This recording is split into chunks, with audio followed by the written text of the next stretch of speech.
I think I was thinking about was how to avoid a lot of the conflicts we see today. For one thing, you can have a different opinion, and discussion doesn't mean you're wrong, or that he's wrong, or anybody's wrong. You might have noticed something different. You might have seen something he didn't see, maybe he thought something you didn't think of. It's not about what's canon or what's right, it's about what you think and how you interpret it. The other thing is, discussions are not a competition to be right. They're an exchanging of ideas. You can take whatever ideas you want from a discussion and just roll with them. Another thing is, if people imitate you, does that hurt? Realize a lot of things people generate drama about. You have to realize. I lose my train of thought there. But another thing is, things that are different or unusual. Are they hostile? If they're not trying to hurt you, don't worry about it. Another thing is, if people like things you don't like, give it a try. If it's not for you, just don't obsess about it as much as they do. Don't take it away from them. If you recommend things to people that they not into, you don't have to take away the things they like. You don't have to teach them to reject things they like, because you have options. Which leads to another point. You should do more than one thing every day, and you should do different things every day. And the other thing is,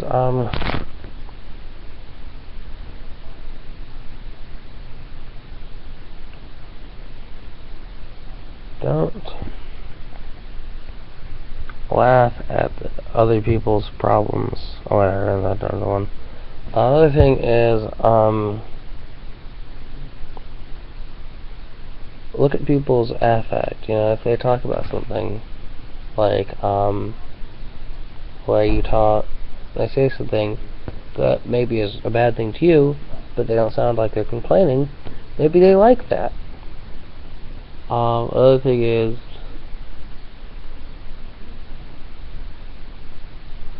just realize that, you can do things that are not necessary.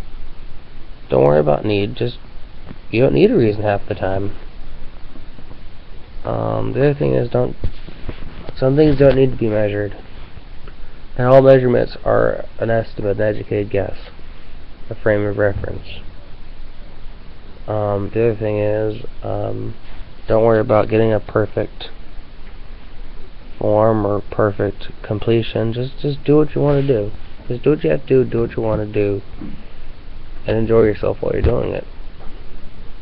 The other thing is, people think that you need this emotional relevance, that other people need to feel the same way to understand it. Understanding and agreeing are two different things, and there's a difference between the intellectual awareness of a thing, having a good idea of what it means, what it is, and having the emotional connection to it that you have. The other thing is, if you make your point and they don't care, making it again or in other ways is not going to help you. They don't care. The other thing is, again, if you're having discussions with people explain what's wrong with things. Explain it to them. Another thing is, don't engage. Don't engage in antisocial behavior. Don't engage in arguments with people. But also, when people are inappropriate, you need to report it. Report to the people who can deal with it. Most likely police. But in some communities you have people who you can trust. And you need to report it. And the other thing, if someone reports something to you, you have to do something about it. Another thing is, actually hear what people are saying. Hear every side of the story, regardless of what you expect, because you don't know. Maybe that kid you don't like is also being bullied, and maybe he has a point. Just like this video I was watching about the NRA that's making fun of them, said not all guns are for everyone, just because you like some guns and you like all guns. It's a good point. Some people might just carry a 9mm and say, oh, I feel confident. The other thing is, be careful talking about violence. You know, people are worried about terrorism, and you know, there's other things. There's a lot of other things. There's rail lines. There's philosophy, and the other thing is, in regards to terrorism, we need to start calling those mass shootings terrorist attacks, because they are. Maybe that's part of some big organization we don't know about.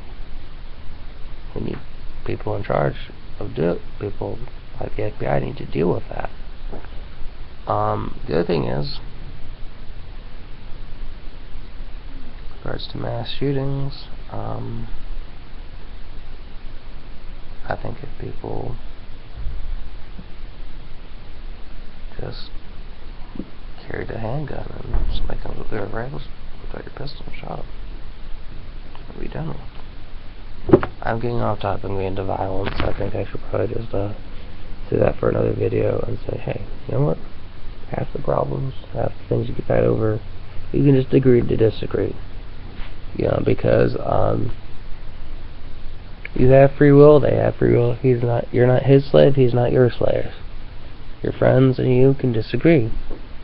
The other thing is, I thought of, would be like, if your group has different plans, instead of voting on the right course of action, you broke off into groups who each chose your preferred course of action out of all the ones proposed. I think that would actually be a really good idea, because we could get a lot more done.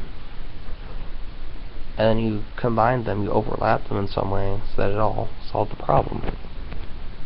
Another thing I thought of was that if your family, if your friends, if you're in an organization together, you don't keep secrets within your group,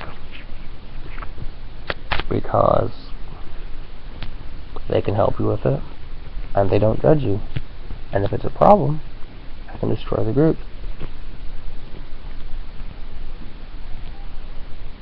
And lastly, just realize that someone's not hurting. If you're not hurting anyone, you're not destroying anything, you're not threatening anyone, then you're not doing anything wrong. And also, there are non-violent ways to fight people. One of the best non-violent resistance tactics I've learned is disregarding the rules that are not about hurting people. Disregard the regulations, disregard the rules, but don't draw attention to yourself about it, just disregard it. And with people who are antisocial or abusive, disregard them. A friend of mine in high school had a tactic. She would stop talking to people if they were bullies. And it was not, she would not come back and flaunt that. She would just stop talking to them and move on. Another non-violent tactic is, actually I should be able to make a video. So basically, the other thing is,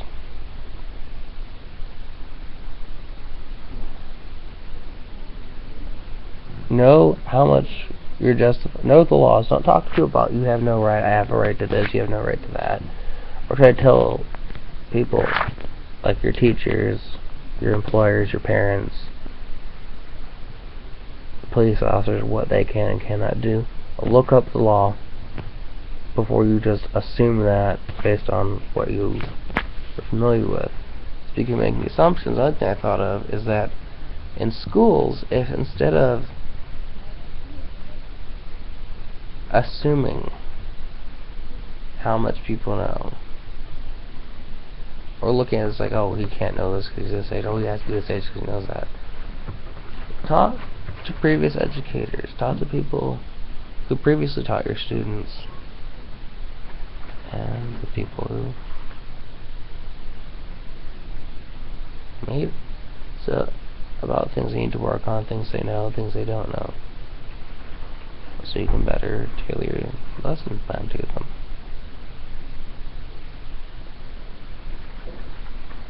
The other thing is, accept help when it's given. Ask for help when it's needed. Don't take it personal. And also, if people are busy, wait till they're not busy, then contact them. And also, you need to respond when people are talking to you, because you don't know if it's a real thing or not until they tell you. You'll know if it's a real thing or not, and most likely it is. And also, it's just not nice to not be responsive, which also can be a form of nonviolent defiance.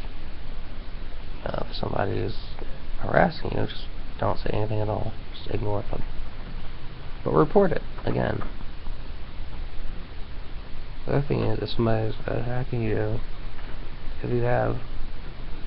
if someone's offending you, you need to say how they're offending you. Maybe they don't know that that's offensive to you. Maybe they're not trying to be offensive by saying that. And maybe you're just making it up to get them in trouble. So you have to know. Alright, that's all I have to say.